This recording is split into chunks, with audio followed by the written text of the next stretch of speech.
this time at least we've got a win to talk about. The first Premiership win of Emery's era here. 3-1 over West Ham. 2 returns there. That was obviously one for Lucas Perez, who showed up there at the end of the game, and then more notably Jack Wilshere, who I don't know if I saw him too much in the game. He did his usual bustling around in midfield and fouling here and there, but I wouldn't say it was an impactful cameo for him. Not a cameo, but appearance for him.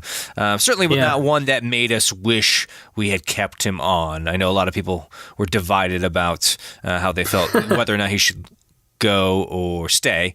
But here we are. We're with a whole new team, and finally it's one that has gotten a win under Emery. So it's a game that I think bears some discussion because it's the age-old adage, or maybe just question for Arsenal. After they play a couple games very poorly and then win one game, what was the difference in tactics, in lineup, if any, in overall gameplay and just mentality between the loss, in this case the losses, and the win that we just achieved? Now, we're going to be doing that amongst ourselves, or we're going to be discussing that between ourselves. And we're also going to be doing that with the Virginia Beach Gooners. We talked with Tony and Michael from the Virginia Beach Gooners about the West Ham game, and also about what the Virginia Beach Gooners have been up to and what they've got coming up. You'll hear about that, or you'll hear that conversation in a few minutes' time here. But just going back to the game amongst ourselves here, it was a game I think that played out very similarly, especially the beginning of it, the way Arsenal defended, and just a lot of other aspects that we'll touch on here. Similarly to the last 2 Arsenal performances, I would just throw that out there. For me, the biggest thing was the communication, or what I still like to say is just flat out miscommunication that goes on in the team. Now, across the board, whether that's defense, midfield, offense, it seems like a team that's still struggling to click into gear here and just kind of click generally. They're not gelling. They're not on the same page. They're not on the same wavelength, just in the way they misplace passes. They don't cover for one another. Maybe they're not making themselves available for one another.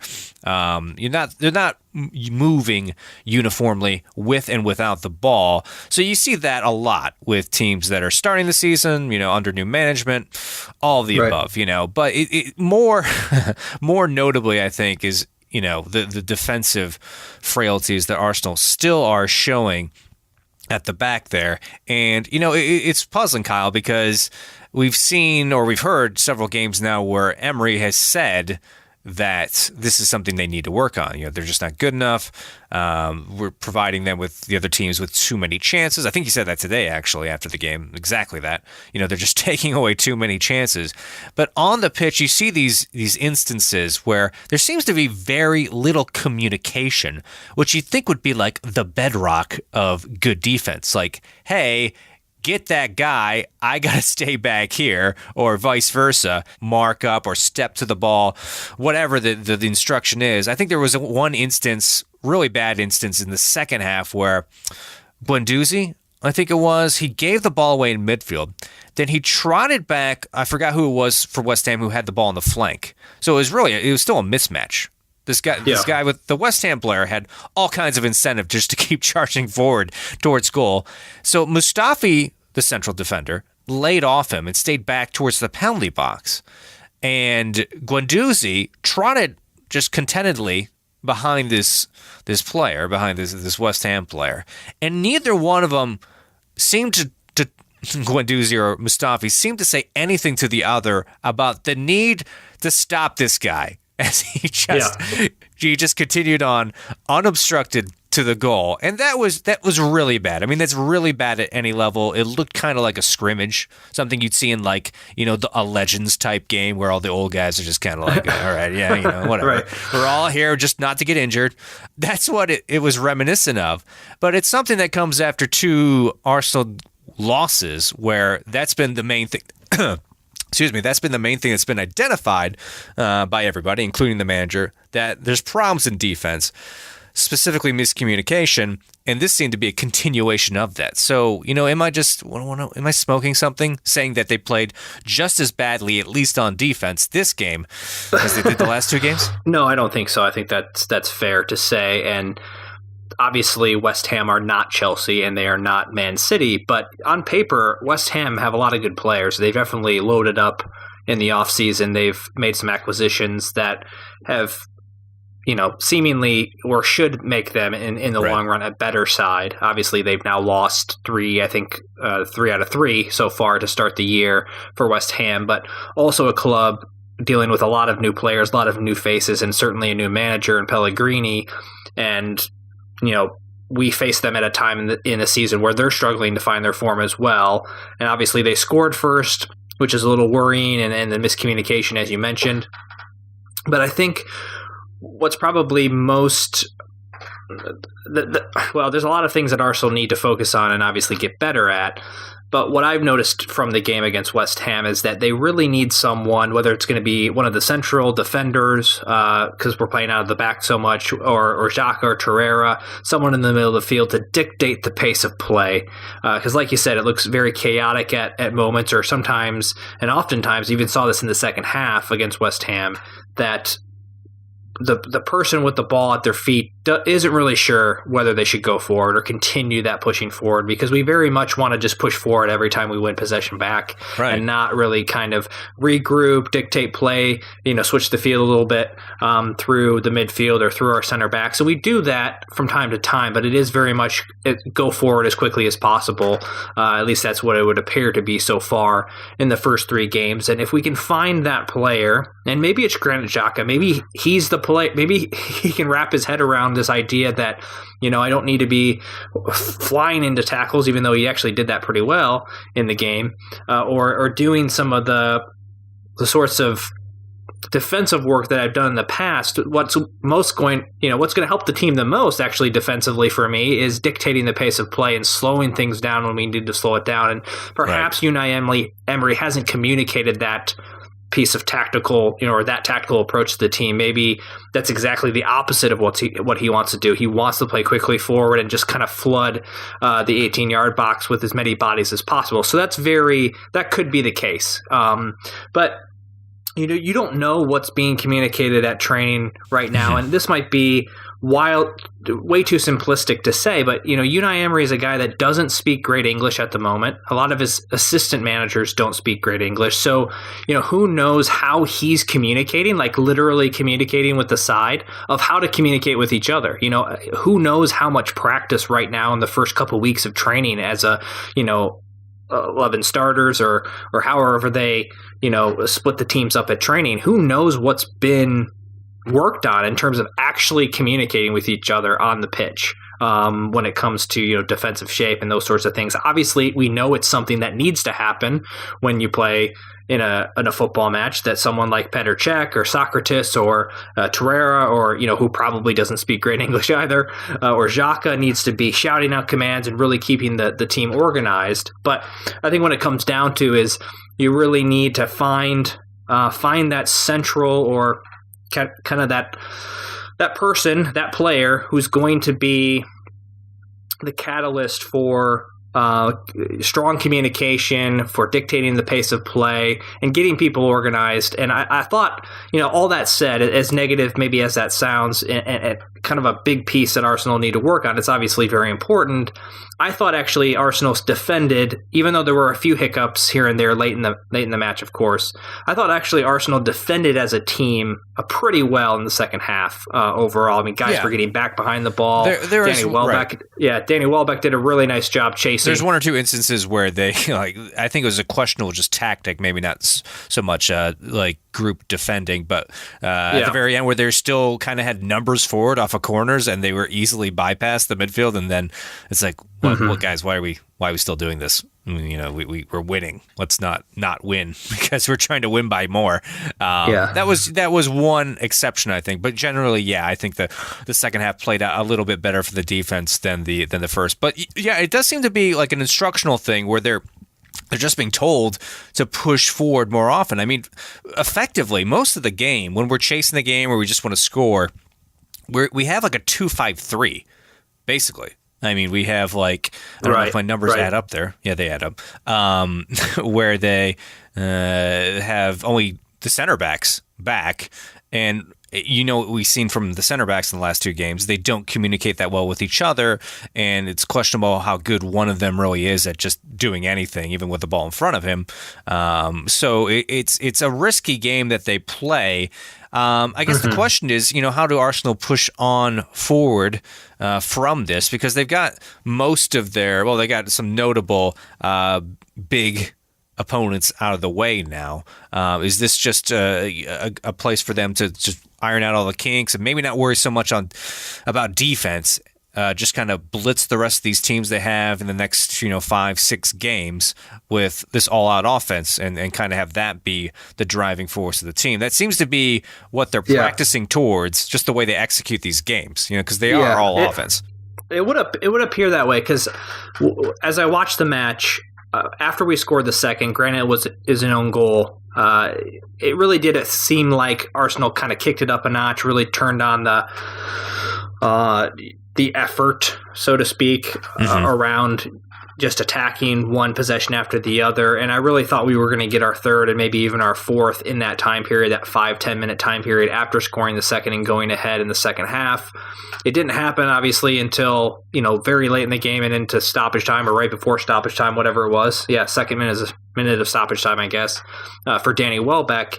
But I think all of the pressing that Arsenal were doing were leading up to that point of getting that third goal. I think the problem there is that while West Ham were exposed through Arsenal pressing and putting in that little bit of extra effort and pressing there in the second half, not every team is going to be as exposed as West Ham became there in the second half, and certainly they're pretty exposed for a team that in a lot of times had 10 men behind the ball or 11 men behind the ball. In some instances, and we were still running in behind them. Yeah, I can see exactly what Unai Emery is trying to do from an offensive perspective. I just wonder. Granted, these guys are world-class athletes. They're in really great shape. They're not in the shape that they'll be in the middle of the season by any means in terms of having the lungs to go at that pace for 90 minutes. But you do wonder how many matches in a row they can live. Live is the wrong word. They can play well running at that sort of pace, game in and game out. Because like you mentioned, oftentimes you see Monreal and Bellerin are essentially hanging out in the offensive third of the field with the hope that, we'll win the ball back, which oftentimes we did in the opponent's half of the field, and then continue that attack again. And we have, 7-8 players moving up the pitch to, put crosses in or attack the ball in the box. Well, and while that's great, the worry, aside from everything else that's happened in the first couple of weeks of the season, the worry is that I think that this frantic pace of attack that Arsenal have kind of adopted under Emery, I do wonder, what physically that will take out of the players. Right. How sustainable that is. Right, exactly. And it does, obviously we have a few more options, which we talked about the first week coming off the bench, and who knows what's going to happen with this Ozil situation. Hopefully it can be sorted and we have someone like him who can be rested more often and we can get the most out of him when he does play. When he doesn't have a cold.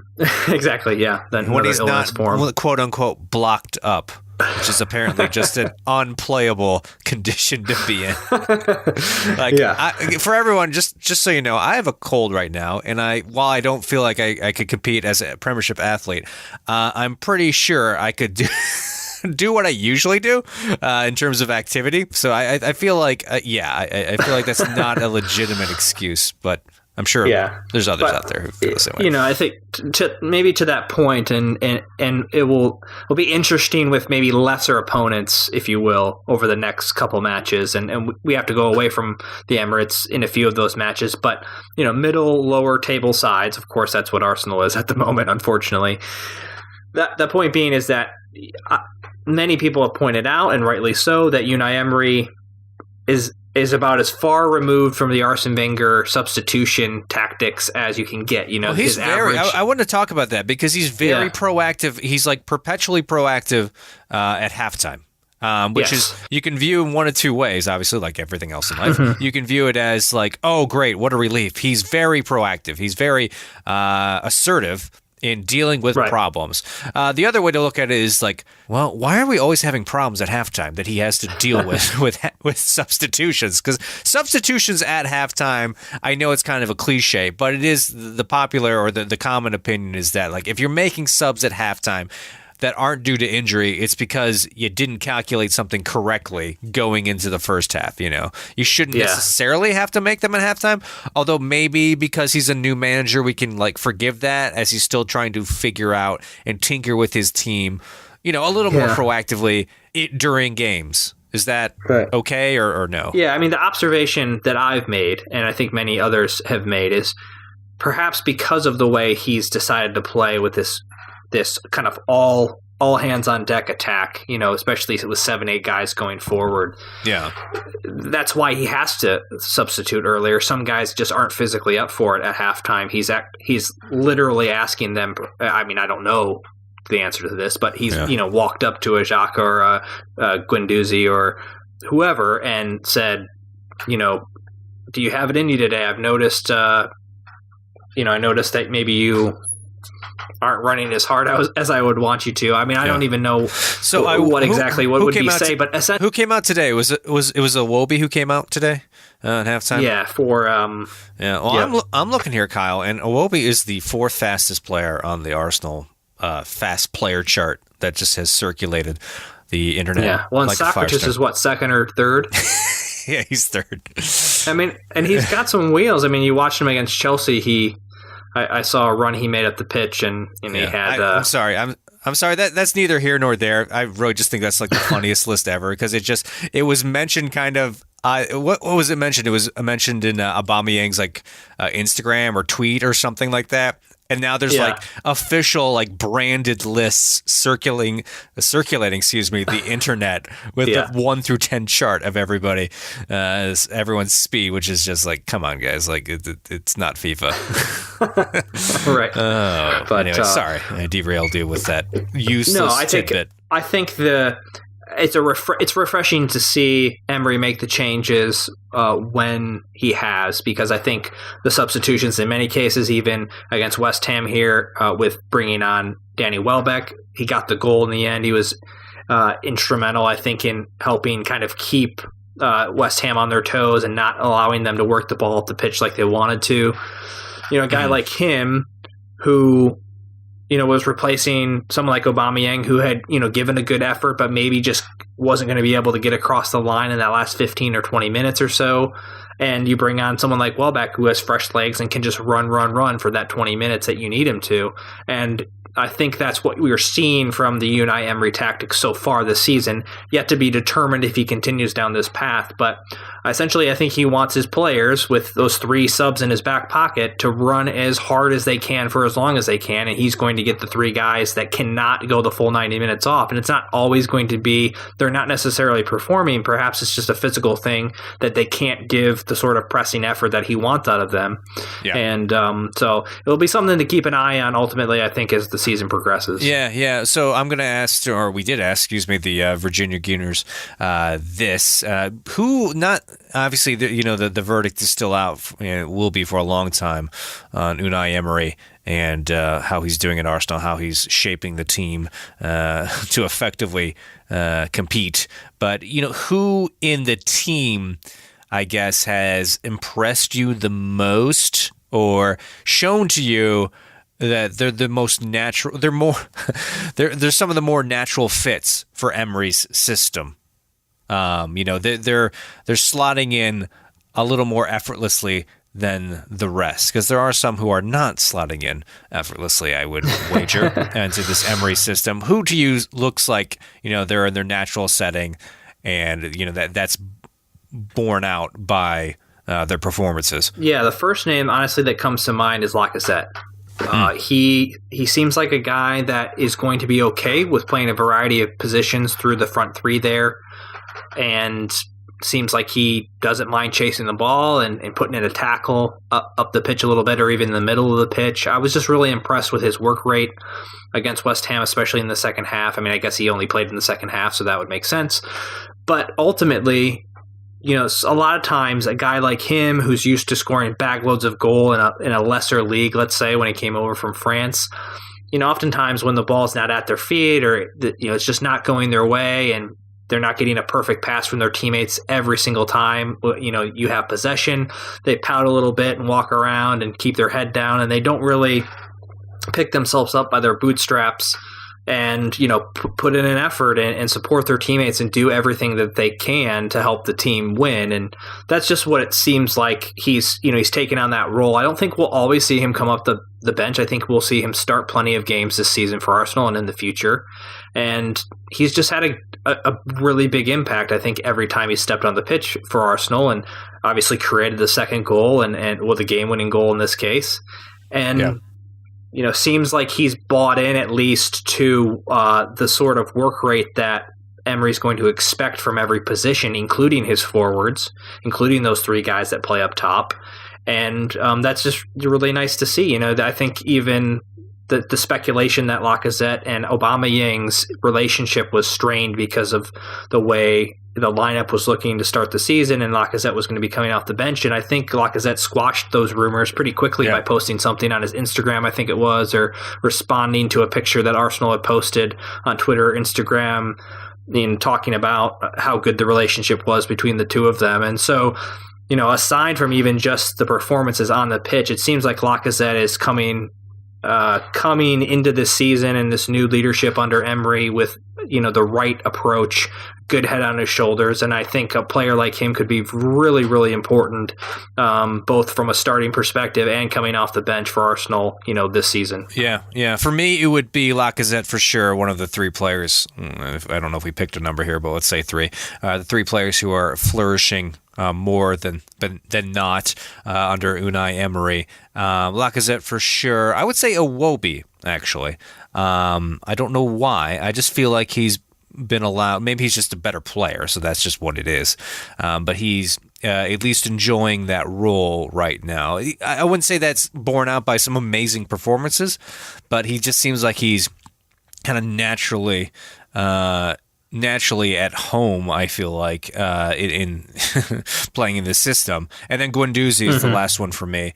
Whether or not you feel like he's the most qualified or whatever in his particular position, I feel like he is someone who's really embracing and enjoying his role back there in holding midfield.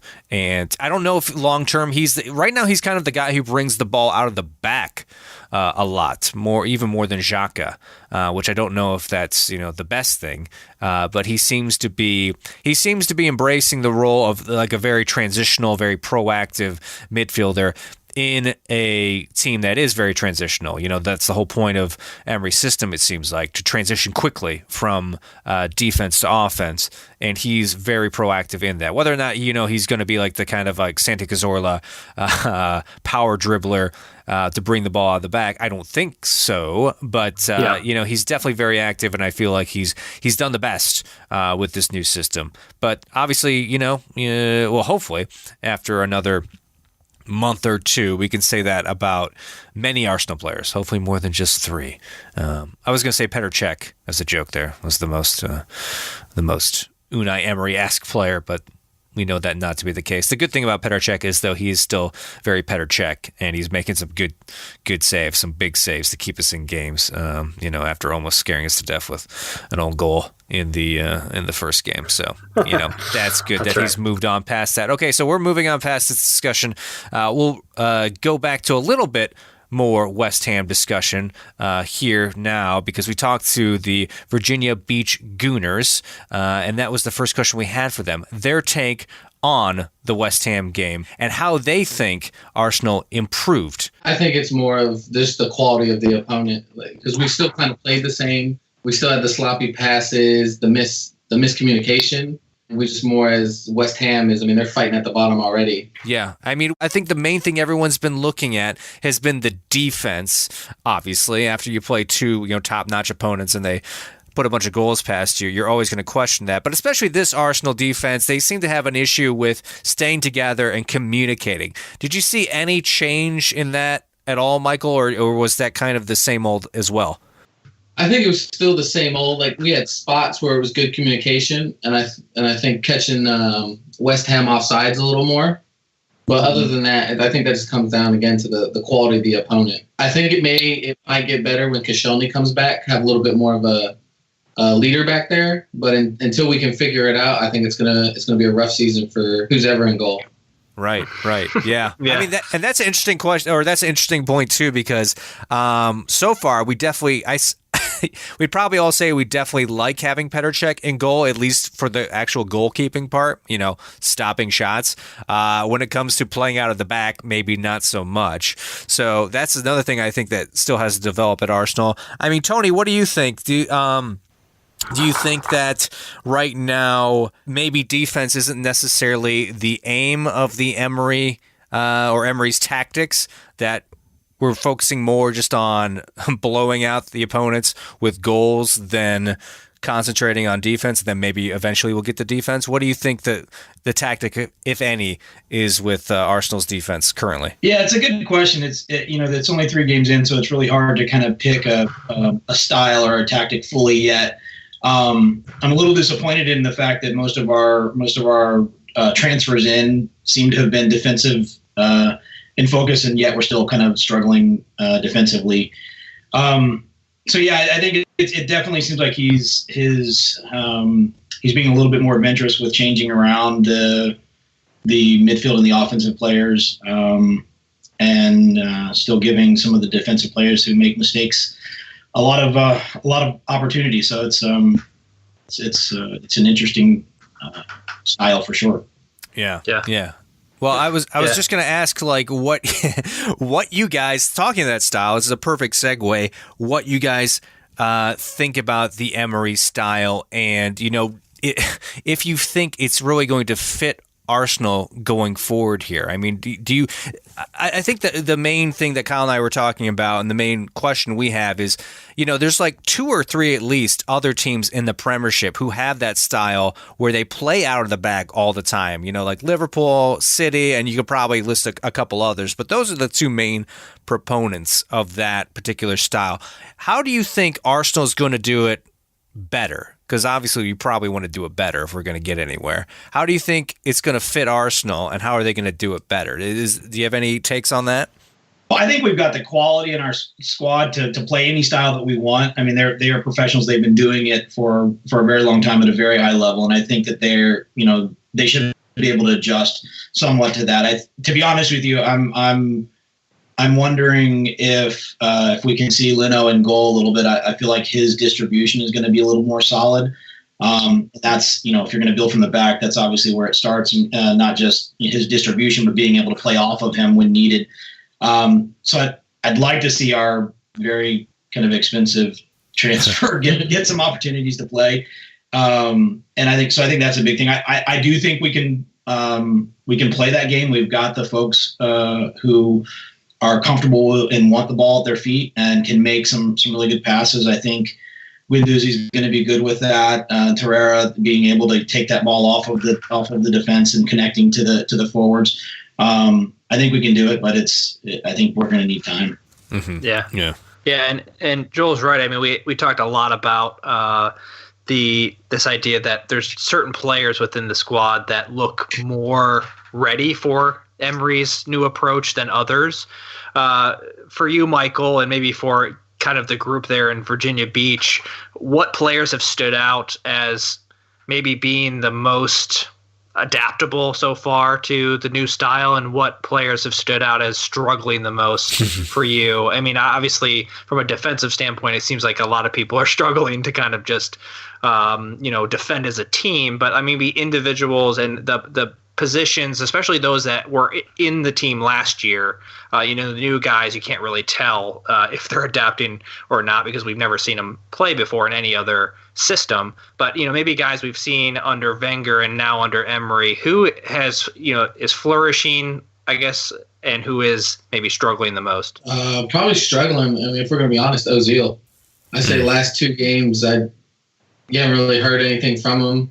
Flourishing wise, it's been in the team. Maybe Montreal. It's hard to say with 2 losses. I think I'm trying to get the pulse of our group in Virginia Beach, the folks that seem to get a lot of negative commentary from folks. Hector Bellerin, and I think the social media is consistent there. That might be his outfits, but well, that too. He doesn't look the player he did when he first arrived and kind of was shining. I'm not sure if it was the Alonso elbow in the temple a couple years ago that's set back or what, but he's getting a lot of stick from folks. I think Mustafi, from a defensive perspective, and the decision making sometimes from him seems to get our group riled up a bit at times. Those two are common. I think the other one that's kind of hit or miss is Iwobi. I think he's the running joke at our pub is that he's taking over the Alexis role of giving up possession right when we're attacking.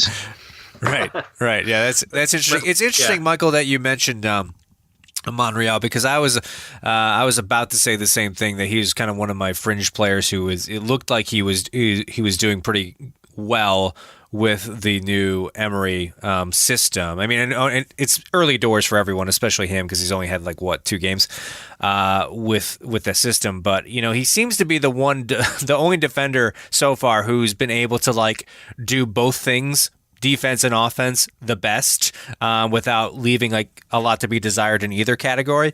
Whereas you got Bellerin, who seems to be doing okay on offense, but is never back on defense. Mustafi and Socrates, who are kind of dodgy on defense, and it seems like Monreal, weirdly, is the one kind of doing both things the best. So, yeah, it's interesting to hear that take.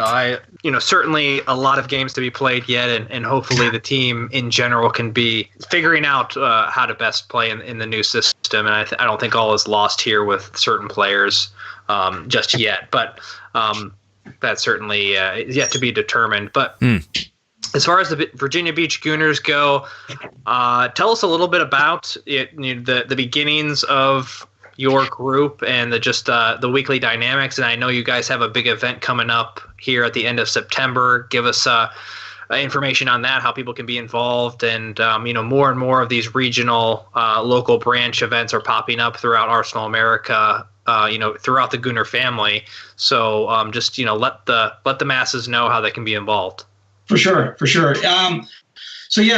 started 2014. Actually, was our first year. A group of us, I say a group of us, 3 of us, met via Twitter. We were just kind of realized that we were Arsenal fans in the same area, and we said, "Hey, you want to go grab a pint and watch a game?" And so myself, and then a father and son, Mark and Spencer, started the group in 2014, and just through social media, really grew the group organically. We started small, obviously, with 3 or 4, and I think we were really targeting NBC Sports and Fox Sports when they were showing the games, trying to get our name out there. And they showed us on live TV at one point. I think it was North London Derby, and so they showed us on live TV, and that seemed to, people saw us and said, "Oh my gosh, I didn't even know a group in Virginia Beach existed." And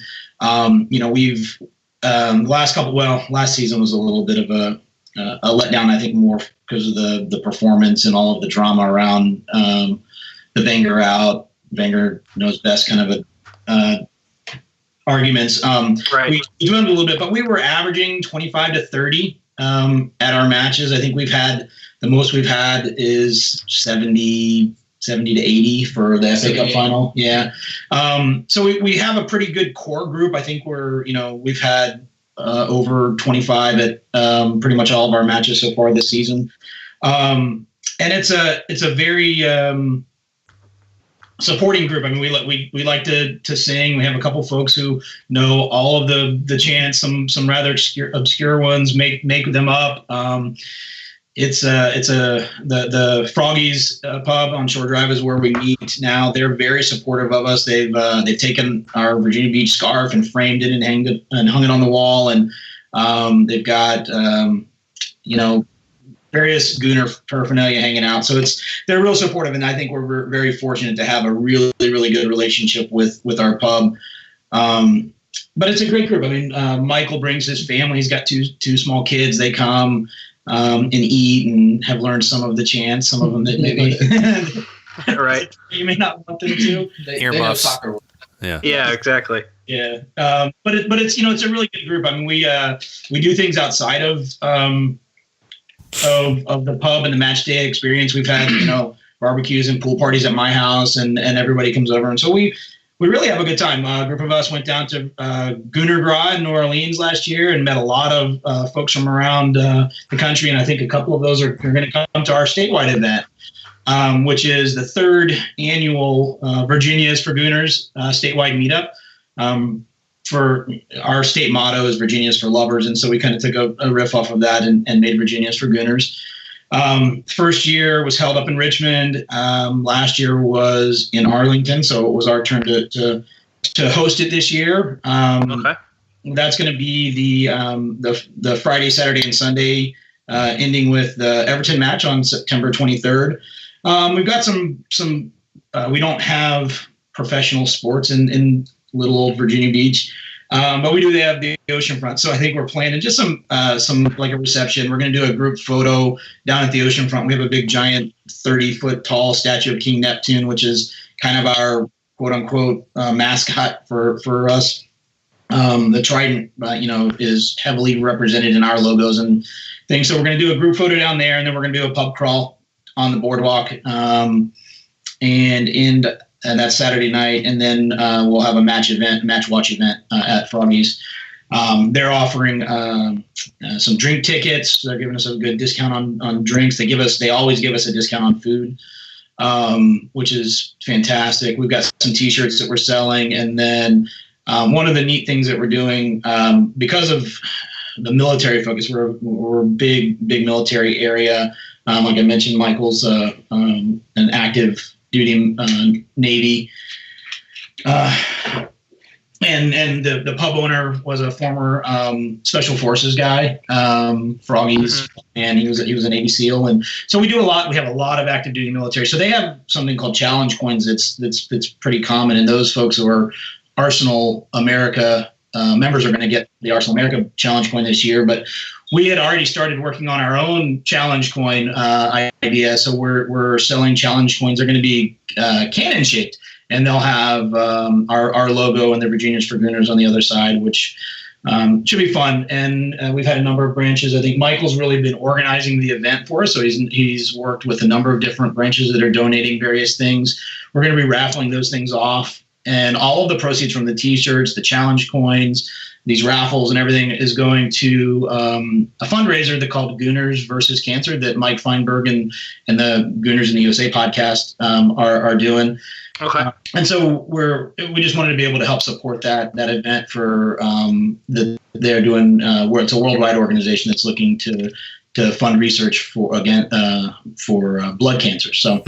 It's pretty good. I think the last events have been well attended, and everybody has a good time. And to me, that's the biggest thing about going to the pub and these different statewide meetups, the Gooner Gras, the whatever is the social interactions and the friends and the people you meet. I think some of the folks that we met in New Orleans are flying in from Texas to come to Virginia's for Gooners, and it's really cool to see the people and enjoy. Or commiserate. Hopefully, we'll be enjoying, the match day event. Yeah. Right. Yeah. Wow. So obviously a lot going on. Very noble causes there to, donate proceeds and all of that. So to be involved, obviously you could probably show up and find you guys on the pub crawl and whatnot. But what is the official way of signing up and letting that you're, someone will be attending, and what's the best way of getting in touch with you for this particular event? Yeah, our social media is the main way. I wish Justin, who's not here, he does all of our social media and does our design work. We do most of it through Facebook. So there is a Facebook page out there, the Virginia Beach Gooners Facebook page, and there's an event posted there for Virginia for Gooners, and I think it's pinned at the top. Okay. So you can go there and read about it. There is an Eventbrite link for the event itself where you can, say that you're coming to the event, purchase your shirt, pick what size you want. You can add on the coin if you want. And so that's the main way. So primarily via the Facebook page and then linking over to that Eventbrite page. Yeah, if anyone missed that for any reason, we'll definitely plug that in all our show notes so they can get in on that. Real quickly, before we let you guys go, we do have obviously 2 games coming up here in the next 2 weeks. We do, and we get this from pretty much everyone, their predictions for the upcoming game. So Cardiff City is next week, and then following that, I guess, is it following that, Kyle, or is it 2 weeks after that? So maybe it's the international break and then Newcastle, yeah. Yeah, okay. Well, maybe we'll just get, what the heck. Let's just get both out of you. So Cardiff City and then Newcastle. Arsenal is playing at both, so they're away for both games. Starting maybe with, let's start with Michael. What would your scoreline predictions for those 2 games be? Cardiff City, Yeah. I say probably 3-1 to us, 3-1. Okay. I think we're still going to let in a goal or 2. Yeah. And then Newcastle, 4-2. I think we'll still win, but Newcastle is a lot more to give us a little bit more trouble on the attacking side. Yeah. Yeah, I know. We always end up it always ends up being, maybe I'm just thinking of a couple years ago, but a goal fest with Newcastle for some reason. I'm just thinking of 4-3s, and maybe there was a crazier scoreline in there also, but always goals involved. So Tony, what do you think for Cardiff City then Newcastle? I'm gonna go against the grain here and say that our defense is going to step up here, and we're going to get our first clean sheet. I'm going to go with a 2-0 away win to the Arsenal. Okay, all right. And what about Newcastle? Newcastle. Well, let's see. It's not cold up there yet, right? So I'm gonna go with a 3-1 win for the Gooners. Cool. Yeah, it could be rainy. You never know. So I can see at least one goal slipping in there and being conceded against Newcastle. All right. Well, thanks for those predictions, and thanks, guys, for getting in touch with us. It's been great talking to you and just getting to know you guys and the Virginia Beach Gooners. It's cool to hear that you guys have people coming out, and you're leveraging that to have all these great events also and fundraisers for causes. So keep up the good work. Thank you so much for talking to us and giving us your time today. Good to hear about what you guys got going on. It's good to actually be able to talk about an Arsenal win for the first time, time in a little bit. So we're good luck. Right. Well, hey, Tony, Michael, thank you so much, and maybe we'll talk to you again here in the near future. Okay. Sounds good. Awesome. Take care, guys. Thanks for having us. Yep. Anytime. Cheers. Well, thank you again to Michael and Tony for coming on the podcast to share their thoughts on the West Ham result, as well as give us an update on the happenings of the Virginia Beach Gooners. Sounds like a great event happening down there end of September. So if you're in the area or want to check that out, I'm sure you can get in touch with them on Twitter or Facebook, or I'm not sure if they have a website, but you can follow them on Twitter at VB Gooners on Twitter. So thanks again to them. That's really straightforward. That's surprisingly straightforward. Usually no there's underscores, no numbers. Yeah. VB, like Van Buren. So okay, think I'll of that. have, special place in my heart. Anyhow, a couple updates. We haven't done any prize giveaways or things like that, but I'm going to update everyone on a couple of things here, so bear with me. Appreciate that you've gotten this far in the podcast and haven't turned us off. So if you have, chances are that you've listened to us a lot in the past and probably appreciate maybe what we're trying to do here. So that said, I'm going to tell you a few ways you can support the show without getting too salesy, and of course without asking you directly for money. What we do here does cost money. We pay for hosting and all those sorts of things, and without going the route of opening like a Patreon account, which I know many podcasts and websites have done in the past, I'm just going to tell you on how, some of the ways that you can support the show, and you can check them out as you want. So first and foremost, we actually do have a patron program that is, you can find the links on our website. We've had a number of people give through that over the years, so really appreciate everyone that does there. We've joined the Amazon affiliate program. So essentially, like, if you want to make, your next Amazon purchase, you can make through, the links on our site and on our YouTube video, and that will help, support the show in that way. So that would be really cool, kind of an indirect way of helping support the show. We do have a store link on our website, arsenalreviewusa.com. You can buy things like window decals for your car and t-shirts and that sort of thing. Pretty cool. To kind of give you an idea, we make like $1 off of the stickers and things that we sell, because printing things in color is really expensive. So, but those sorts of things do help. And also we have new codes for this season for both roughneckscarves.com and whoareyoudesigns.com. Still both partners are going to be joining us this year for prize giveaways and that sort of thing. We've had them as part of the show for 4 or 5 seasons now at least. So we really appreciate them. And if you want to save 10% off at both roughneckscarves.com or whoareyoudesigns.com, use ARUSA, so ARUSA10 at checkout to save 10% off either of those places. So all those different ways help support the show, and everything we make goes into basically pay ourselves back because we lose money to pay for hosting this show and having the website and hosting the pod and all that sort of stuff. So really appreciate everyone's support. The second thing, because we're only doing the podcast every other week or bi-monthly, as Joel mentioned at the top of the show, we're putting out more content on YouTube. So different reviews and kind of thoughts on the happenings of Arsenal all season long. You can always have your say as part of the 1-minute review segment that we do on our YouTube channel by uploading your video at the bottom of ArsenalReviewUSA.com. So, just upload a video of yourself talking about Arsenal for about a minute or so, and we'll throw it up on our YouTube channel. And then you can share it with your friends and all that sort of stuff. But go ahead and subscribe there if you haven't. If you listen to the podcast and you subscribe to the podcast, go ahead and also subscribe to YouTube, because we'll be putting not only the podcast episodes up there on YouTube for everyone to listen to if that's how you like to listen to podcasts, but also putting up a lot of video content as well.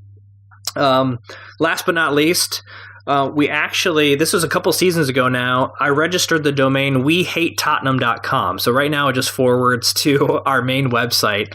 But it's actually pretty funny. I was able to procure wehatetottenham.com, but I am by no means a developer, neither is Joel or anyone else on the Arsenal Review USA team.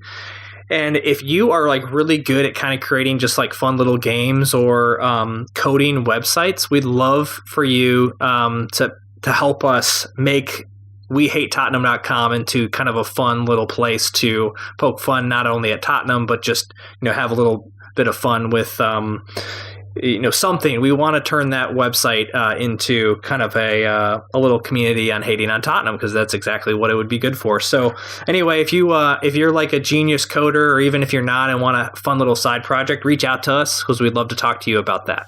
Mm-hmm. That's all. Yeah. Really let your hatred for Tottenham unlock and let flow those creative juices. I mean, that's what we're asking. We're not asking you for a ton of free, awesome work. I mean, maybe it sounds like we are, but are we, Kyle? Well, maybe we are. The vision I had was to create basically we put up a still photo of Harry Kane and figure out how we can embed a game of throwing darts at his face. Yeah, right. Or something that sort of thing. If you're really good at creating really simple point and click games by throwing darts, or I don't know, sure, drink driving, something Lloris or something. Oh, right. No, that makes sense. I thought you were gonna say Harry Redknapp, but he doesn't. He's inextricably linked with Tottenham. He's not there anymore. Right. Anyway, get in touch. We'd love to talk. Before we let you guys go, let's knock out some scoreline predictions here. So I've got all kinds of stuff written down. I think it was just for the Chelsea game? I think that's maybe what we wrote down for the last podcast. Predictions for the Chelsea game, not the West Ham game. So I don't know if you want to revisit those, or you just want to cut to the chase and do the new ones for Cardiff City and then Newcastle. Well, I'm pretty sure no one got the Chelsea match predictions correct. So, right. So let's just move on, and we'll do Cardiff City. Yeah, okay. And it sounds like probably we will have a podcast next week to review them, since we will go into the international break after that. But we'll let everyone know. Yeah, we'll keep you. Does that sound right, Joel? Yeah, that sounds fair and right. For Cardiff and Newcastle, let's just do them both. Is that okay? Yeah, let's do it. Let's do it. I'll start with Cardiff. Both these games are away, so Arsenal at Cardiff City. I see us keeping it going here, but only with a 2-1 win, so not huge margins there. Just a 2-1. What do you say? I will say I'll say 2-0. 2-0. All right. Win, I'm assuming. Victory. And then go ahead for Yeah. Newcastle. Newcastle, hopefully we'll come out of the break unscathed for that one. Let's go. I'll go 2-1 victory on that one. I'm going to say 2-2. 2-2 draw. I know it's daring. Okay. It's ballsy. That's what I'm saying. All right. So anyway, that's it for, I think, this podcast. I think that's all we got. And like Kyle said, we will probably get in touch with you next week on another podcast. If not, we'll at least get in touch with you through YouTube or something like that. I mean, you can always check out YouTube for game reviews, match reviews, weekly wrap-ups, kind of a thing like that. Just thoughts in general, because who doesn't like to get people's thoughts on the internet? That's what we'll provide at YouTube all the time.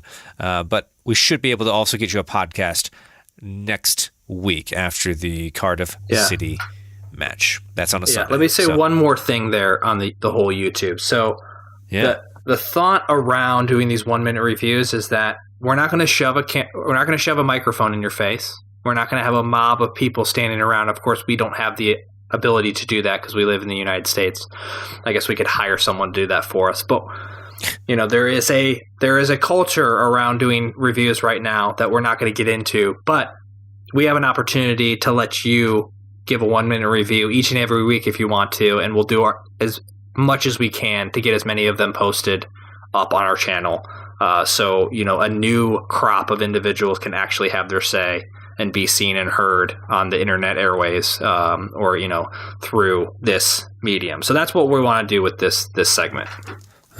Yes, that I echo those. I echo those sentiments exactly. You sound super excited, Joel. I do. Yeah. Yes. Okay.